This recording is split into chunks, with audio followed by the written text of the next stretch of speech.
హరే కృష్ణ దండత్నామాలు అందరి భక్తులకి స్వాగతం. ఈరోజు మన శ్రీమద్ భాగవతం కక్షంలోకి. మనము ఈరోజు శ్రీమద్ భాగవతం 3వ స్కందం 9వ అధ్యాయం 22వ శ్లోకం నుంచి 28వ శ్లోకం వరకు చర్చించుకోవడానికి ప్రయత్నిద్దామంట. ఇప్పటివరకు మనం చూసాము బ్రహ్మదేవుడి యొక్క ప్రార్థనలు. ఈరోజు బ్రహ్మదేవుడి యొక్క ప్రార్థనలు ముగుస్తాయి ఈరోజు శ్లోకాలతో. మనము ఈరోజు దేని గురించి ప్రార్థిస్తున్నాడు, వినిపించుకుంటున్నాడు బ్రహ్మదేవుడు భగవంతుడికి, గర్భోదాక్ష విష్ణుకి అనే విషయాన్ని మనం చర్చించుకుందాం. ఇది మన భక్తి జీవితానికి ఎంతో ఎంతో ఎంతో ఎంతో ఉపయోగకరం, ప్రాక్టికల్. మన నిజ జీవితంలో ప్రతిరోజు మనకు కావాల్సిందనమాట ప్రార్థన, మనం చేసుకోవాల్సింది భగవంతుడికి. మనం అది ఆరంభించాం. ముందు మనము బంగళాచరణ చేసుకొని ఆరంభిద్దామంట. ఓం అజ్ఞానతిమిరాంధస్య జ్ఞానాంజనాశలాకయా చక్షురున్మిలితం యేన తస్మై శ్రీగురవే నమః. శ్రీచైతన్యమనోభీష్టం స్థాపితం యేన భూతలే స్వయం రూపః కదా మह्यं దదాతి స్వపదాంతికం. వందేహం శ్రీగురోన్ శ్రీయుతాపదకమలం శ్రీగురోన్ వైష్ణవాంశ శ్రీరూపం సాగ్రజాతం సహగణ రఘునాథాన్వితాం తం సజీవం సాద్వైతం సావధూతం పరిజనసహితం కృష్ణచైతన్యదేవం శ్రీరాధా కృష్ణపాదాన్ సహగణ లలితా శ్రీవిశాఖాన్వితాంశ. నమా ఓం విష్ణుపాదాయ కృష్ణప్రేష్టాయ భూతలే శ్రీమతే భక్తివేదాంత స్వామినితి నామినే. నమస్తే సారస్వతే దేవే గౌరవాణి ప్రచారిణే నిర్విశేషః శూన్యవాది పాశ్చాత్యదేశతారిణే. నమో మహావదన్యాయ కృష్ణ ప్రేమ ప్రదాయతే కృష్ణాయ కృష్ణ చైతన్య నామినే గౌరత్విషే నమః. హే కృష్ణ కరుణా సింధో దీనబంధో జగత్పతే గోపేశ గోపికా కాంత రాధాకాంత నమోస్తే. తప్త కాంచన గౌరాంగీ రాధే వృందావనేశ్వరి వృషభానుసుతే దేవి ప్రణమామి హరిప్రియే. నీలాచల నివాసాయ నిత్యాయ పరమాత్మనే బలభద్ర సుభద్రాభ్యాం జగన్నాథాయ తే నమః. వాంఛాకల్పతరుభ్యశ్చ కృపా సింధుభ్య ఏవ చ పతితానాం పావనేభ్యో వైష్ణవేభ్యో నమో నమః. జయ శ్రీకృష్ణ చైతన్య ప్రభు నిత్యానంద శ్రీ అద్వైత గదాధర శ్రీవాసాది గౌరభక్తవృంద. హరే కృష్ణ కృష్ణ కృష్ణ హరే హరే హరే రామ రామ రామ హరే హరే. హరే కృష్ణ. 22వ శ్లోకం నుంచి చూడబోతున్నాము. ఈరోజు ప్రార్థనలో మొదటి 4 శ్లోకాలు అంటే 22, 23, 24, 25 ఈ 4 శ్లోకాలు 4 విషయాల గురించి మనం చూస్తాము. బ్రహ్మదేవుడు నివేదనలు అర్పించుకుంటాడు భగవంతుడికి. ఇప్పుడు భగవంతుడి నుంచి ఏం కోరుకుంటున్నాడు బ్రహ్మదేవుడు? మొదటి శ్లోకంలో చూద్దాం. ఈరోజు 22వ శ్లోకం. సోయం సమస్త జగతాం సుహృదేకాత్మా సత్వేన యన్మృదయే భగవాన్ భగేన తేనైవ మే దృశమను స్పృశతాదతాహం స్రక్ష్యామి పూర్వవదిదం ప్రణత ప్రియోసౌ. ఇక్కడ బ్రహ్మదేవుడు ఏమంటున్నాడంటే, మీరు మీ దృష్టిని సారించి నాకు కృపను ప్రసాదించండి, నాకు శక్తిని ప్రసాదించండి. ఎలాగైతే నేను ముందు సృష్టి రచన చేశానో పూర్వవద్ ఇదం, ఇదే సృష్టి రచన, ఇటువంటి రచన నేను ముందు కూడా చేశాను కదా. ప్రతిరోజు బ్రహ్మదేవుడు లేవగానే సృష్టి రచన ఆరంభిస్తాడు, అవునా? డే అంతా ఆయన సృష్టి రచన చేస్తారు, మళ్ళీ రాత్రంతా ప్రళయం జరుగుతుంది. అలా మళ్ళీ ఇప్పుడు ప్రళయం తర్వాత మళ్ళీ సృష్టి రచన చేయాలి. మరి అలా నాకు దానికి శక్తి స్రక్ష్యామి, నాకు దానికి కావాల్సిన సృష్టి రచన చేయడానికి కావాల్సిన శక్తిని మీరు నాకు సాధించుకుంటున్నారు. మీరు సుహృద్ అంటే మీరు చాలా మంచి, వాళ్ళ ఒక మంచి కోరే వ్యక్తి, వారి యొక్క పరమాత్మ రూపంలో ఉంటారు ప్రతి ఒక్కరి హృదయంలో. మీరు భగవంతుడు, మీరు కృపామయులు, దయామయులు. నా పట్ల ప్రత్యేకంగా మీరు కృప చూపించాల్సిందే. ఎందుకు అంటే ప్రణత ప్రియోత్సవ్, నేను మీకు శరణాగతుడిని అయిపోయాను. ప్రణతి ప్రణత అంటే నేను ఇప్పుడు మీకు శరణాగతుడిని అయిపోయాను, అందుకారణంగా మీకు చాలా ప్రియంకరం. ఎందుకంటే ఎవరైతే భగవంతుడికి శరణాగతులు అవుతారో వారు భగవంతుడికి చాలా ప్రియం. వాళ్ళకి తప్పకుండా భగవంతుడు స్పెషల్ దయ కృప అనేది తప్పకుండా చూపించాల్సిందే. అందుకే మీరు నాకు తప్పకుండా ఈ యొక్క శక్తిని ప్రసాదించాలి మీ సేవ చేసుకోవడం కోసం. నాకు మీ శక్తి అంటే మీ యొక్క ఈ విషయం అవసరమని. ఎందుకంటే మీకు అన్ని ఐశ్వర్యాలు ఉన్నాయి, భగవాన్ భగేన అన్ని భాగ్యాలు ఉన్న మీరు నాకు ఈ యొక్క శక్తిని ప్రసాదించే సామర్థ్యం ఉన్నది మీ ఒక్కరికే. ఎందుకంటే మనం చూసాము ఇక్కడ ప్రభుపాల ద్వారా రాస్తున్నారు, భగవంతుడు అందరికీ శక్తిని ప్రసాదిస్తేనే వాళ్ళ కార్యాలు చేసుకోగలరు, బ్రహ్మదేవుడితో సహా. ఇక్కడ ఇంకొకటి ఏంటంటే బ్రహ్మదేవుడు ఎంతోమంది రకరకాల విషయాల్ని వస్తువుల్ని ఆయన సృష్టిస్తాడు, శరీరాల్ని ఆయన సృష్టిస్తాడు. ఆయన నుంచి ఎంతోమంది గొప్ప గొప్ప వ్యక్తులు ఉత్పన్నమవుతారు. అవునా? ఆధ్యాత్మిక పరంగా భౌతిక పరంగా కూడా, భౌతిక పరంగా మరీచి ఒక ఉదాహరణ ఇచ్చారు. ఆధ్యాత్మికగా నారదముని అటువంటి గొప్ప మహాభక్తుడు కూడా బ్రహ్మదేవుడి నుంచే ఉత్పన్నమయ్యేది. సో వీరందరినీ సృష్టించడం, ఇంకా చాలా సృష్టి రచన, అవునా, ఎలా జరుగుతుందనే విషయం అలాగో ముందు వస్తుంది, అప్పుడు చూద్దామంట. అంటే నెక్స్ట్ వచ్చే శ్లోకాల్లో, నెక్స్ట్ డేస్లో, కమింగ్ డేస్లో. సో ఇప్పుడు మాత్రం ఇక్కడ భగవంతుడికి శరణాగతుడు అయ్యాడు కనుక బ్రహ్మదేవుడు అంటున్నాడు, నాకు తప్పకుండా మీరు మీ కృపను ప్రసాదించండి అని, శక్తి ప్రసాదించండి, ముఖ్యంగా నన్ను ఎంపవర్ చేయండి అని. సో ఇది చాలా ఇంపార్టెంట్ అనమాట. మనము ఏదైనా పని చేయాలనుకున్నా, భగవంతుడు సేవ చేయాలనుకున్నా, దానికి భగవంతుడు మనకు శక్తిని ఇస్తేనే మనం భగవంతుడికి సేవ చేయగలం. కానీ దానికి కూడా మనం ప్రార్థన చేసుకోవాలి.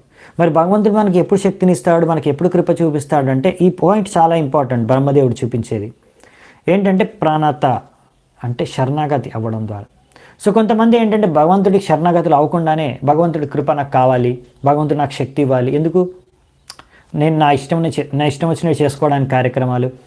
సో అలా భగవంతుడికి ఎవరైతే శరణాగతులు అవుతారో తప్పకుండా వారికి భగవంతుడు అదేవిధంగా ఆదాన ప్రదానం చేసుకుంటారు. అసలు భగవంతుడికి శరణాగతి అవడం అంటే ఏంటి అంటే the surrendered soul knows nothing but the lord. భగవంతుడికి ఎవరైతే శరణాగతులు అవుతారో వారికి భగవంతుడి తర్వాతే ఏదైనా ఈ ప్రపంచంలో. వారికి భగవంతుడికి శరణ అంటే ఏంటి? శరణం అంటే మీరే నాకు దిక్కు, మీరే నాకు అంటే వేరే నాకు ఇంకొవ్వరు లేరు ఆధారం, మీరే నాకు ఆధారం, మీరే నాకు దిక్కు, నేను మీకు శరణాగతం అవుతున్నాను అంటే అది అలా అనమాట. కానీ ఇప్పుడు మనకి ఇంకా చాలా ఆధారాలు శరణాలు ఉన్నాయనుకోండి. ఆల్రెడీ మనం డబ్బుల పైన కొంచెం ఆధారం పడి ఉన్నాం, ఇంకా మనము ఫ్యామిలీ మెంబర్స్ పైన ఆధారపడి ఉన్నాం, ఇంకా సమాజం పైన ఆధారపడి ఉన్నాం, ఇంకా గవర్నమెంట్ పైన ఆధారపడి ఉన్నాం, లేకపోతే ఇంకా ఇన్సూరెన్స్ పైన ఆధారపడి ఉన్నాం, ఇంకా బ్యాంక్ బ్యాలెన్స్ మీద ఆధారపడి ఉన్నాం, హాస్పిటల్ మీద, డాక్టర్ల మీద, అన్నిటి మీద ఆధారపడి ఉన్నాం. దాని తర్వాత మళ్ళీ మరి భగవంతుడికి శరణాగతులు అవ్వడం కష్టమైపోతుంది. అండ్ మీరు అడగచ్చు, అదేంటి ప్రభుజీ మరి మనం ఈ భౌతిక ప్రపంచంలో ఉన్నప్పుడు మరి వీటన్నిటితో మనము డీల్ చేయాలి కదా, మరి ఇప్పుడు మనకి ఏమైనా ప్రాబ్లం వస్తే హాస్పిటల్కి వెళ్ళకూడదా అంటే హాస్పిటల్కి వెళ్తాము, కానీ మనం అర్థం చేసుకోవాల్సింది ఏంటంటే భగవంతుడి కృప ఉంటేనే ఆ డాక్టర్ నయం చేయగలడు, లేకపోతే డాక్టర్ ఏమీ పీకలేడు అనే విషయాన్ని మనం అర్థం చేసుకోవాలన్నమాట. ఈ విషయం మనకు స్ట్రాంగ్గా ఉండాలి. మన దగ్గర బ్యాంక్ బ్యాలెన్స్ ఉండొచ్చు, మన దగ్గర మంచి ఫ్యామిలీ మెంబర్స్ ఉండొచ్చు, పిల్లలు పెద్దవాళ్ళు అందరూ ఉండొచ్చు మనతో పాటు. కానీ వాళ్ళందరూ కూడా మనకు ఎప్పుడు సహాయం చేయగలరంటే, ఏమైనా చేయగలరు మనకు అంటే, మనకి ఏమైనా ఆశ్రయం కానీ శరణం కానీ వాళ్ళు ఇవ్వగలరు అంటే అది భగవంతుడి కృప ఉంటేనే అనే విషయాన్ని మనం ఎప్పుడైనా అర్థం చేసుకోవాలి. భగవంతుడు నాకు అవసరం లేదు, నా దగ్గర గొప్ప బ్యాంక్ బ్యాలెన్స్ ఉంది, నాకు పెద్ద పెద్ద డాక్టర్లు తెలుసు, నాకు పెద్ద పెద్ద హాస్పిటళ్ళు నా పరిచయం ఉన్నాయి, సో నాకేం కాదు, లేకపోతే నాకు పెద్ద పెద్ద పొలిటీషియన్ తెలుసు, నాకు ఆ రాజకీయ నేత తెలుసు, లేకపోతే అతను తెలుసు, ఈ సెలబ్రిటీ తెలుసు, ఆ సెలబ్రిటీ తెలుసు, లేకపోతే నా దగ్గర ఇంత ధనం ఉంది, నాకు ఇంత పవర్ ఉంది, నాకు ఇంత పలుకుబడి ఉంది, సో నాకు ఇంకా భగవంతుడు అవసరం లేదు, భగవంతుడి శరణం అవసరం లేదు అనేది మూర్ఖత్వం. సో మనము ఏదున్నా మన దగ్గర, ఎన్ని భౌతిక సదుపాయాలున్నా, మన దగ్గర ఎంత ధనం ఉన్నా, ఏదున్నా సరే మనం అర్థం చేసుకోవాల్సింది ఏంటంటే, మనం భగవంతుడి యొక్క కృప ఉంటేనే, భగవంతుడి కృప ఉంటేనే మనకు అది మనం ఏదైనా చేయగలం, లేకపోతే మనం ఏం చేయలేం. సో ఆ డాక్టర్కి కూడా తెలివిని ప్రసాదించేది భగవంతుడే, అవునా? ఎవరికైనా రాజకీయ నేత కానీ లేకపోతే ఎవరైనా సరే. సో ఎంతోమంది ఒక్కొక్కసారి బ్యాంకులో డబ్బులు పెట్టుకుంటారు, బ్యాంకు దివాలా తీస్తుంది. లేకపోతే ఒక్కొక్కసారి కొంతమంది ఒక రాజకీయ నాయకుడిని నమ్ముకుంటారు, వాడు మోసం చేస్తాడు. లేకపోతే ఆ రాజకీయ నాయకుడు పవర్ ఉన్నంతసేపు, పవర్ వెళ్ళిపోయిన తర్వాత ఏం చేయలేడు. ఒకసారి అలా ఇన్సూరెన్స్ కంపెనీల్లో ఇన్సూరెన్స్ చేసుకొని పెట్టుకుంటారు, ఇన్సూరెన్స్ కంపెనీ మూతపడిపోతుంది. సో లేకపోతే అప్పుడప్పుడు ఫ్యామిలీ మెంబర్సే మనకు మోసం చేస్తారు, వదిలి వెళ్ళిపోతారు. సో ఈ విధంగా మనము ఇవన్నీ సరైన ఆశ్రయం కాదనమాట. ఇవన్నిటికీ పట్ల మనం శరణాగతులు అవ్వకూడదు. సో మనం అన్నిటినీ కృష్ణుడితో సంబంధించే చూసుకోవాలి. సో కృష్ణుడి కృప ఉంటే మనకు ఆ కృష్ణుడి యొక్క కృప ఎవరి మాధ్యంతోనైనా మనకు రావచ్చు. మనం వారికి కృతజ్ఞతగా ఉంటాం. ఒకవేళ మనకు డాక్టర్ నయం చేశాడు అనుకోండి, మనకు రోగం, మనకి ఏదో వ్యాధి ఉంటే, సో మనం డాక్టర్కి కృతజ్ఞతతో ఉంటాం, ధన్యవాదాలు చెప్తాం, ఆయనకు కూడా ఫీజు పే చేస్తాం. కానీ మనం అర్థం చేసుకునేది ఏంటంటే భగవంతుడు ఆయన కృప ఆయన పైన ప్రసాదించాడు కాబట్టి భగవంతుడు ఆ కృప వల్లనే ఆ డాక్టర్ ట్రీట్మెంట్ వల్ల నేను నయం కాగలిగానని. లేకపోతే మనం కాలేమన్నమాట. ఎంతోమంది కొన్ని రోగాలు ఉంటాయి కొంతమందికి, వాళ్ళు ఎన్ని డాక్టర్ల దగ్గర తిరిగినా కానీ వాళ్ళకి నయం కాదు, ఎన్ని డబ్బులున్నా వాళ్ళకి నయం కాదు. సో అందుకనే మనం అర్థం చేసుకోవాల్సింది ఏంటంటే భగవంతుడికి శరణాగతం అవ్వడం అంటే ఒక లైన్లో చెప్పేశారు ప్రభుపాల్ వారు ఇక్కడ, the surrendered soul knows nothing but the lord. అంటే ఆయన భగవంతుడి పైనే ఆయన తెలుసు, భగవంతుడు అనుకుంటే ఏదైనా జరుగుతుంది, ఏదైనా సాధ్యం. సో అందుకనే ఆయనకు అసాధ్యం అంటే ఏముండదు. సో మనకు అంత నమ్మకం ఉన్నప్పుడు భగవంతుడి పైన మనం శరణాగతులు అవ్వగలం. సో భగవంతుడికే మనకు మెయిన్ అసలైన దిక్కు అనే విషయం మనం అర్థం చేసుకొని ఆయనకు శరణాగతం అయినప్పుడు ఆయన కూడా ఆ విధంగానే మనతో ఆదాన ప్రదానం చేయగలడు. ఆయన చూస్తాడు మనం ఎంత భగవంతుడికి సరెండర్డ్. మనం అన్నీ ఇంకా వేరే అన్నీ మాకేం ఆధారం లేవు, మీరే ఆధారం అని ఎప్పుడు మీరు మొత్తం సంపూర్ణంగా సరెండర్ అయిపోయారు. చేతులు ఎత్తేస్తాం కదా సరెండర్ అంటే చేతులు ఎత్తాం కదా మనం. సరెండర్ అంటే ఏంటంటే మనం ఇంకా చేతులు ఎత్తేస్తాం అనమాట. అప్పుడు అంటే ఇంకా నాకు ఇంకా వేరే ఏం లేదు, మీరే దిక్కు, అదన్నమాట. సో ఆ విధమైన శరణాగతి ఎంత లెవెల్లో మన శరణాగతి ఉంటే అలాగే భగవంతుడిగా మనతో పాటు ఆదరణ ప్రదానం చేస్తాడనమాట. ఏష ప్రపన్న వరదో రమయాత్మశక్త్యా యద్యద్ కరిష్యతి గృహీత గుణావతారః తస్మిన్ స్వవిక్రమమిదం సృజతోపి చేతో యుంజీత కర్మశమలం చయతా విజహ్యాం. ఇక్కడ ఏం చెప్తున్నారంటే చేతో యుంజిత కర్మ శమలంతో ఇక్కడ ఏం చెప్తున్నారే విజహ్యం. ఇక్కడ ఏమంటారంటే బ్రహ్మదేవుడు, నేను ఇప్పుడు నాకు ఎన్నో ఈ సృష్టి రచన కార్యక్రమంలో చెప్పారు, మీ యొక్క శరణాగతుడిని అయ్యాను గనక మీ కృప ద్వారా నేను సృష్టి రచన చేయడం ఆరంభిస్తాను. ఎన్నో రకాల సృష్టి రచన కార్యక్రమాల్లో నిమగ్నమై ఉన్నప్పుడు ఆ సృష్టి పట్ల నాకు ఆసక్తి కలగవచ్చు. అందుకే నాకు ఆ సృష్టి పట్ల ఆసక్తి కలగకుండా, అలాగే నేను ఇంత పెద్ద సృష్టి చేశాను అనే భావన, ఆ యొక్క అహంకారం నా తల మీదకి ఎక్కకుండా నన్ను రక్షించండి అని భగవంతుడిని ప్రార్థించుకుంటున్నారు. ఇది చాలా ఇంపార్టెంట్. ఎందుకంటే భగవంతుడు ఎప్పుడు అంతరంగ శక్తిలో ద్వారానే ఆయన ఎప్పుడు నివసించి విలీలలు చేస్తూ ఉంటాడు కనుక ఆయన ఎప్పుడు ఇటువంటి వాటి చేత ప్రభావితం కాడు. భౌతిక అహంకారం కానీ 3 గుణాల యొక్క ప్రభావం ద్వారా భగవంతుడు ఎప్పుడు ప్రభావితం కాడు. కానీ ఒక జీవాత్మ అవ్వచ్చు. అందుకనే బ్రహ్మదేవుడు ఇక్కడ ప్రార్థన చేస్తున్నాడు. మనం ఈ బ్రహ్మదేవుడి యొక్క ప్రార్థనల నుంచి నేర్చుకోవాల్సింది ఇదే. మొదటిది, మనం ఎప్పుడైనా సరే భగవంతుడిని ప్రార్థించుకోవాలి. ఏం చేయాలన్నా, ఏ సేవ చేసుకోవాలన్నా కానీ మీ యొక్క అనుమతి, మీ యొక్క శక్తి మీరు నాకు ఇస్తేనే నేను ఆ సేవను చేసుకోగలను.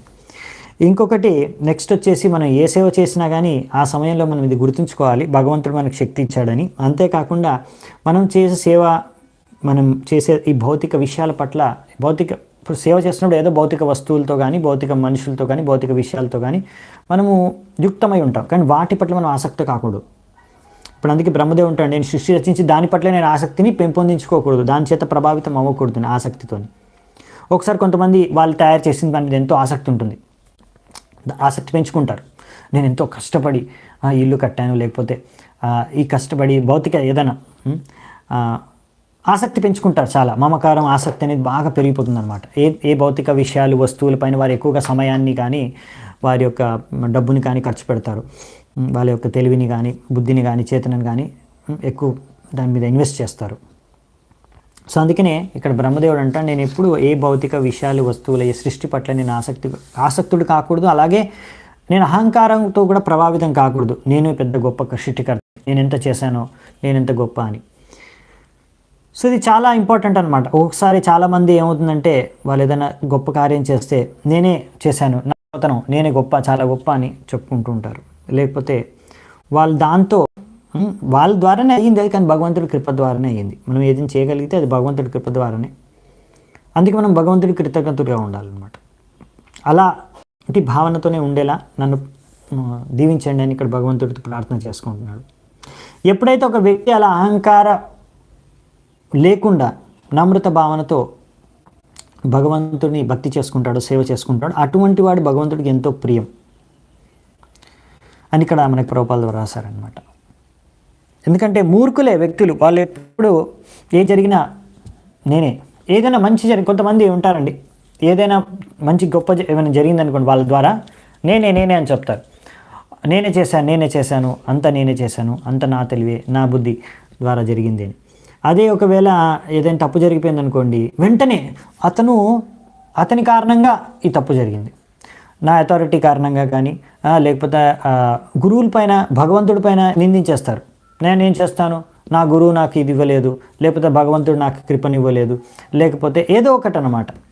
వేరే భక్తుల పైన, భగవంతుడి కూడా ఎవరినైనా నిందించేస్తారు. వాళ్ళు మాత్రం వాళ్ళు చేసిన తప్పుని స్వీకరించారు అనమాట. పక్కోడి మీద రుద్దేస్తారు, పక్కోడి మీద తోసేస్తారు. అని ఏదైనా మంచి జరిగితే మాత్రం నేనే చేశాను.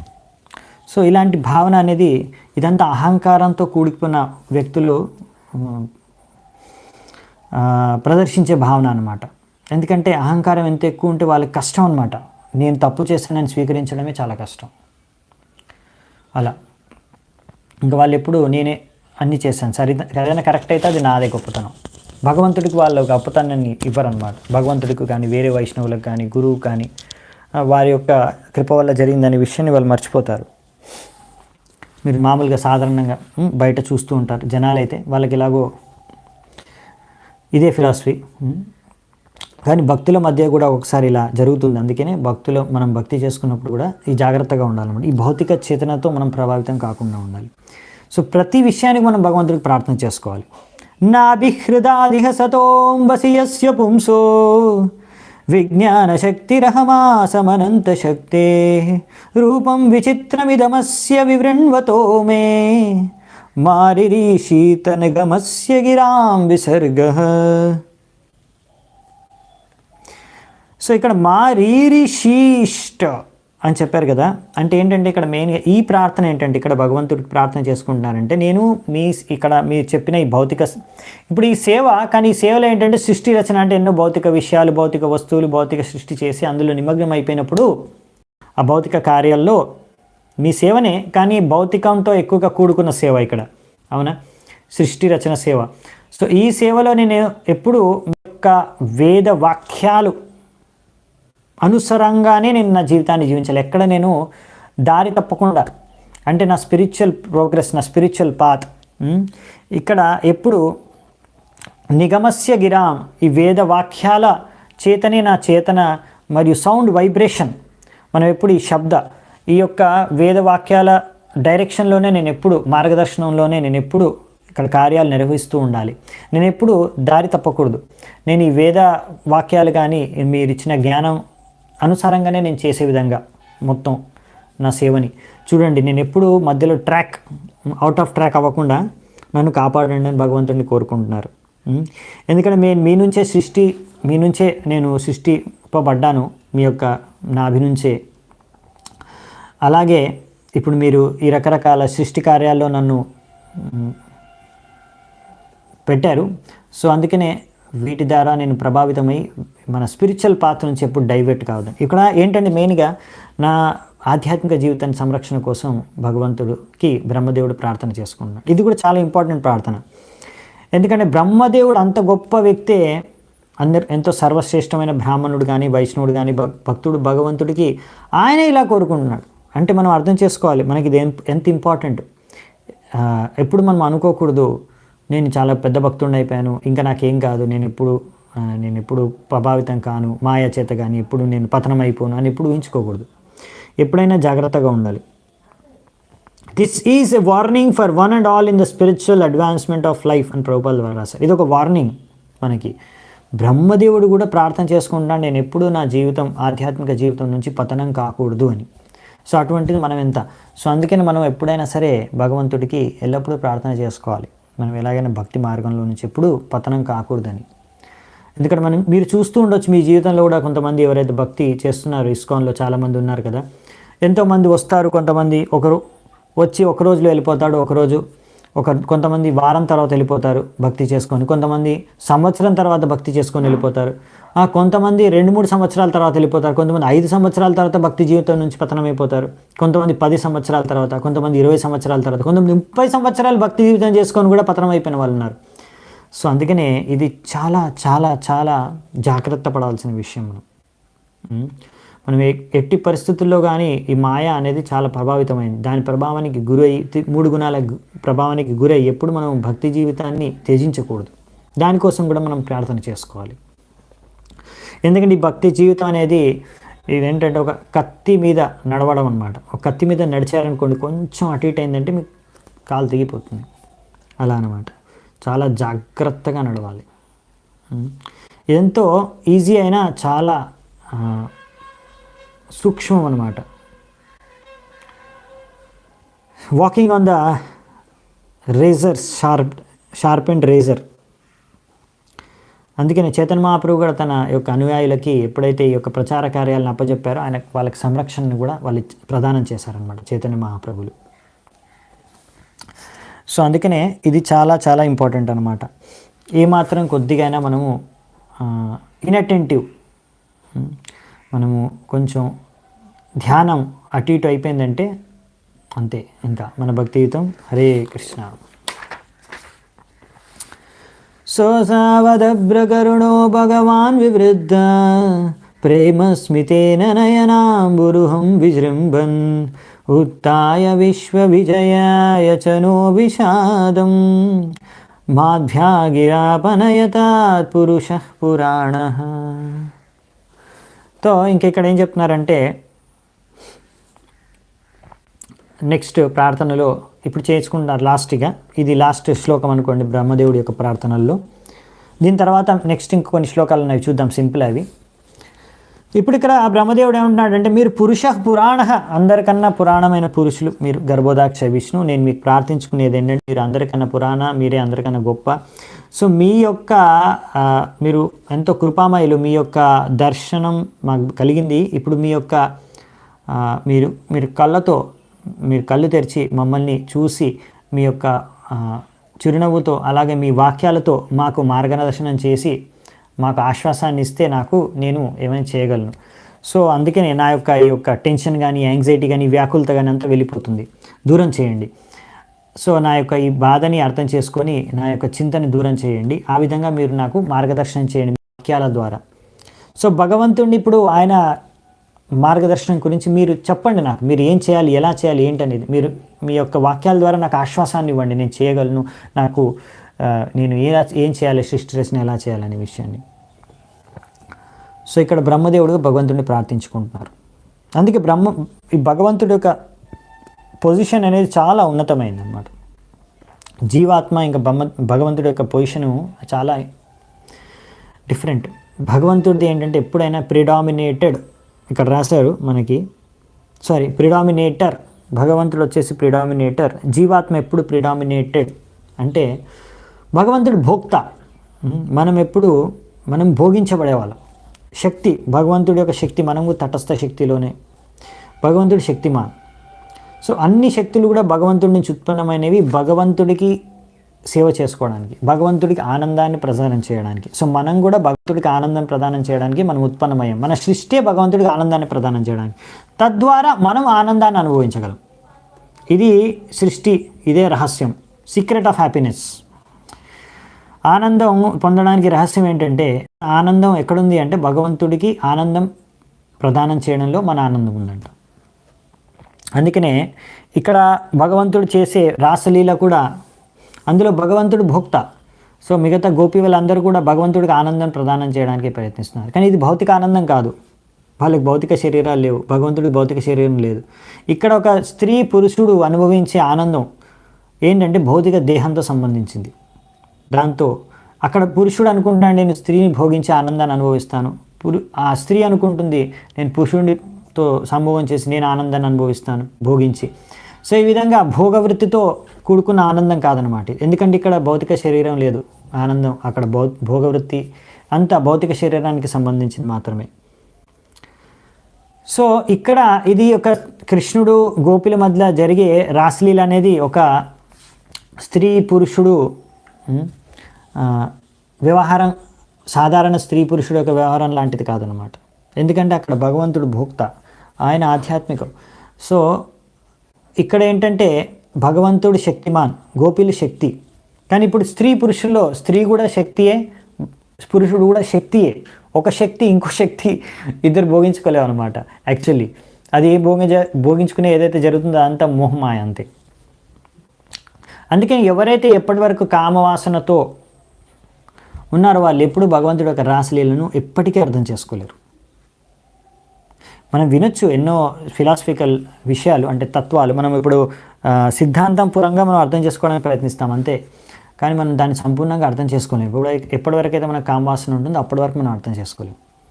అందుకే ఈ విషయంలో ఇప్పుడు మనం జాగ్రత్తగా ఉండాలన్నమాట. సో ఇక్కడ మనం చూసాం ఈరోజు బ్రహ్మదేవుడి యొక్క ప్రార్థనలో ముఖ్యంగా 4 విషయాల గురించి బ్రహ్మదేవుడు ప్రార్థించుకున్నారు. ఒకటి వచ్చేసి ఫస్ట్ ఆయనకు శక్తి ప్రసాదించమని, రెండవది వచ్చేసి ఆయనను అహంకారం నుంచి, ఈ భౌతిక ఆసక్తి నుంచి రక్షించమని, అలాగే మూడవది వచ్చేసి ఆయనను ఈ భౌతిక ఆధ్యాత్మిక జీవితం నుంచి కానీ సరైన మార్గంలో అనుసరించడం నుంచి ఎప్పుడు మార్గాన్ని తప్పకుండా ఉండేట్టుగా రక్షించమని, ఇప్పుడు మార్గదర్శనం తన వాక్యాలతో మార్గదర్శనం చేయమని ఇప్పుడు ప్రార్థించుకొని ఇంకా బ్రహ్మదేవుడు ఇక్కడ ఆపేశాడు ఆయన ప్రార్థనలు. ఎందుకంటే ఇప్పుడు బ్రహ్మదేవుడు ఎక్స్పెక్ట్ చేస్తున్నాడు భగవంతుడు నాకేవో సూచనలు కానీ మార్గదర్శనం కానీ ఇస్తాడు అని. సో ఇప్పుడు భగవంతుడు నెక్స్ట్ మాట్లాడబోతున్నాడు బ్రహ్మదేవుడితో. కానీ దానికన్నా ముందు మైత్రేయ ముని బ్రహ్మదేవుడి యొక్క ప్రార్థనని కంక్లూజన్ చెప్తున్నారు ఇక్కడ విదురుడికి. మైత్రేయ ఉవాచ స్వసంభవం నిశమ్యైవం తపో విద్యా సమాధిభిః యావన్మనోవచస్తుత్వా విరరామస్స కిన్నవత్. ఇక్కడ మైత్రేయ ముని అంటున్నాడు, హే విదుర్, ఈ విధంగా బ్రహ్మదేవుడు తను ఎక్కడి నుంచి ఆవిర్భవించాడో ఆ విషయం తెలుసుకున్న తర్వాత, గర్భదాక్ష విష్ణుని దర్శించుకున్న తర్వాత భగవంతుడికి తన యొక్క కృప కోసం, భగవంతుడి కృప కోసం తన తెలివికి బుద్ధికి ఎంత వీలైతే అంత ఆలోచించి మంచి మంచి వాక్యాలతో భగవంతుడిని ప్రార్థించుకున్నాడు, నివేదన అర్పణ ప్రార్థన చేసుకున్నాడు.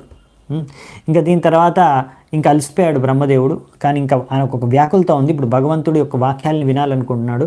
అందుకనే ఆయన ఇప్పుడు ఇంకా సైలెంట్ అయిపోయాడు బ్రహ్మదేవుడు. దీని తర్వాత ఇక్కడ మనం చూసేది ఏంటంటే, ఈ విధంగా బ్రహ్మదేవుడు మన సాంప్రదాయంలోకి ఆచార్య, మన బ్రహ్మ సాంప్రదాయం బ్రహ్మదేవుడు. సో మన పరంపరలో ప్రతి ఒక్కరికి ఒక గురువు ఉంటారు, ఆధ్యాత్మిక గురువు. భగవంతుడు ప్రతి ఒక్కరి హృదయంలో పరమాత్మగా ఒక గురువు, లోపల నుంచి బయట నుంచి భగవంతుడు ఇలా గురువు రూపంలో మనకి ప్రతినిధి, గురువు వచ్చేసి ప్రతినిధి భగవంతుడికి. సో ఆ భగవంతుడు మనకి మార్గదర్శనం చేస్తారనమాట గురువు ద్వారా. సో కానీ ఇక్కడ బ్రహ్మదేవుడు మొదటి జీవి కనుక ఆయనకు పైన ఇంకెవరు ఏ జీవి లేరు, ఏ జీవాత్మ కానీ శుద్ధ భక్తులు లేరనమాట అక్కడ సృష్టిలో. సో భగవంతుడు స్వయంగా ఇక్కడ బ్రహ్మదేవుడికి మార్గదర్శనం చేస్తున్నారు. అందుకని సో ఇది చాలా ఇంపార్టెంట్ అన్నమాట అర్థం చేసుకోవడానికి. ఎందుకంటే ఇలా మనకు పరంపరలో ఉంటేనే మన గురువు, మనకు ఎవరైనా ఆధ్యాత్మిక గురువు ఉంటేనే అప్పుడే మనము కూడా ఇంకొకరికి పరంపరలో ఉండి ఇంకొకరికి మార్గదర్శనం చేయగలం, లేకపోతే చేయలేము అనమాట. కానీ ఇక్కడ బ్రహ్మదేవుడికి ఏంటంటే ఆయనకి ఇంకా డైరెక్ట్ భగవంతుడే ఆయన గురువు.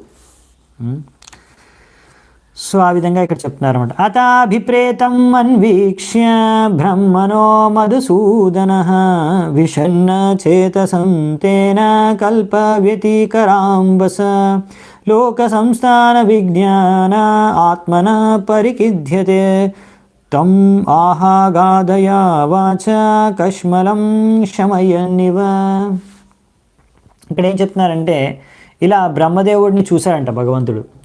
ఎంతో వ్యాకులతతో ఏ ప్రార్థనలన్నీ విని భగవంతుడు బ్రహ్మదేవుడి యొక్క ఉద్దేశం, ఆయన చేతన, ఆయన మనోభావాలు అన్నీ అర్థం చేసుకొని ఇప్పుడు ఆ బ్రహ్మదేవుడిని అలా చింతిస్తూ ఉన్న బ్రహ్మదేవుడిని చూసి ఇప్పుడు ఆయన చింత వ్యాకులత అంతా తొలగిపోయే విధంగా, ఏమైనా మోహమాయ ఉంటే ఆ ప్రభావం కూడా అంతా తొలగిపోయే విధంగా ఇప్పుడు భగవంతుడు కొన్ని వాక్యాలు బ్రహ్మదేవుడికి చేయబోతున్నాడు. అవి ఏం వాక్యాలు అనేవి మనము వచ్చే శ్లోకం నుంచి రేపు చూద్దామంట. కానీ ఇక్కడ పొరపాట్లో ఒక మంచి పాయింట్ ప్రభుపాల ద్వారా చెప్తున్నారు. ఇలా ఎప్పుడైనా మనము రకరకాల అనర్థాలు, మోహమాయకి మనం ప్రభావితం అవుతాం, మాయకి అప్పుడప్పుడు. ఎందుకు అంటే ఇదంతా 3 గుణాలు ద్వారా మాయ ప్రభావితం చేస్తుంది. రకరకాల చేతనలు, రకరకాల విషయాలు సృష్టిస్తుంది మాయ.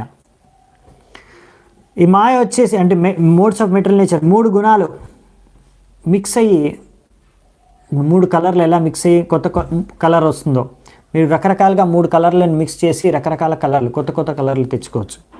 అలా ఈ 3 గుణాలు మిక్సింగ్ జరగడం ద్వారా ఎన్నో రకరకాల గుణాలు ఉత్పన్నమవుతాయి. ఇంకా అలా 3 నుంచి 9, 9 నుంచి 81, అలా ఎన్నో మనకు అంతులేనన్ని మోహమాయ యొక్క గుణాలు, ప్రభావాలు, తద్వారా మోహమాయ చేసే విధానాలు అనేకం, దాన్ని లెక్క పెట్టలేము అనమాట. ఆ విషయాలు ఇక్కడ రాశారు. అందుకనే ఇక్కడ బ్రహ్మదేవుడు ఏంటంటే ఇలా ఒక్కొక్క జీవికి సరిపడే చేతన ప్రకారంగా ఒక్కొక్క శరీరాన్ని నిర్మితం చేయాలి. ఇంకా రకరకాల సృష్టి రచన రకరకాలు చేయాల్సింది. సో వీటన్నిటికీ కార్యం అనేది, బ్రహ్మదేవుడు చేసే కార్యం అనేది కూడా చాలా కష్టమైందనమాట. మొత్తం సృష్టి రచన అనేది చాలా ఈజీ విషయం ఏం కాదు అది. సో అందుకనే ఇక్కడ భగవంతుడి ఇలా ప్రార్థించుకుంటున్నాడు. భగవంతుడి కృప ఉండడం ద్వారానే బ్రహ్మదేవుడు ఇటువంటి సృష్టి రచన చేయగలిగాడు. సో ఎందుకంటే భగవంతుడి ఈ ప్రకృతిని చూసి, సృష్టిని చూసి చాలామంది అద్భుతంగా వర్ణిస్తారు. ఒక పువ్వుని కానీ, ఒక జీవిని కానీ, ఒక పశువుని కానీ, ఒక పక్షిని కానీ ఎంతో అద్భుతంగా వర్ణిస్తారు, గొప్పగా, ఎంత సుందరంగా ఉంది, ఎంత బ్యూటిఫుల్ ఉంది, ఎంత అద్భుతంగా ఉంది. కానీ అదంతా చేసింది బ్రహ్మదేవుడు భగవంతుడి యొక్క కృప ద్వారా. సో భగవంతుడు ఏమన్నాడు మరి బ్రహ్మదేవుడితో, భగవంతుడి యొక్క వాక్యాల్ని మనము రేపు చూద్దామంట. సో ఈరోజు ఇక్కడే మన యొక్క చర్చను ముగిద్దాము. చాలా చాలా ధన్యవాదాలు మీ అందరికీ ఇప్పటివరకు ఓపికగా వినందుకు. హరే కృష్ణ, దండోత్నామాలు. గ్రంథరాజ్ శ్రీమద్ భాగవతం की जय, శ్రీల ప్రభుపాద की जय, సమవేత గౌరభక్త వృంద की जय, నితాయ్ గౌ సీతానాథ్ ప్రేమానందే. హరి హరి గౌర్.